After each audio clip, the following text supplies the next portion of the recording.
זה לא משנה אם אתם עומדים בראש עסק של באדם אחד או של 100. בסופו של דבר, ההצלחה שלכם העסקית תלויה ביכולת שלכם לשלוט בעסק ובמספרים שלו. אנחנו מתמודדים עם שיווק, מחירות, ניהול, תפעול, כספים, עם לקוחות, עם מיתוג, עם אתגרים, עם אסטרטגיה, ובכל הדברים האלה אנחנו כראשי הארגון צריכים להבין, אבל בסופו של דבר זה לא פשוט, כי צריך להבין איך עושים את זה, וצריך שיטה מסודרת, וכשאנחנו לא יודעים איך עושים את זה, אנחנו מוצאים את עצמנו בעומס גדול, בהרבה מאוד שעות עבודה, ולא מצליחים להשיג את התוצאות שאנחנו רוצים אותם. זה לא חייב להיות ככה, לא חייבים לעבוד בלחץ ובעומס.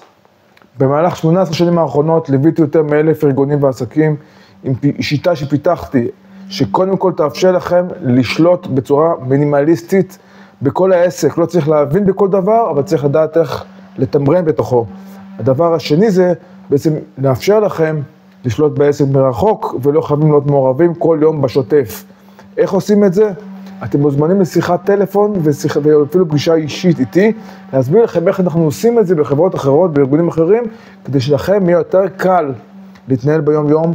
תעופו גבוה, תעלו כיתה, תעלו מדרגה, ותביאו את התוצאות שאתם רוצים, ברמה הניהולית, בשיווק, במחירות, ובסוף הדבר תרוויחו שני דברים. אחד, יותר כסף הביתה, תרוויחו יותר כסף, ושני זה עסק יציב שמאפשר לכם איכות חיים.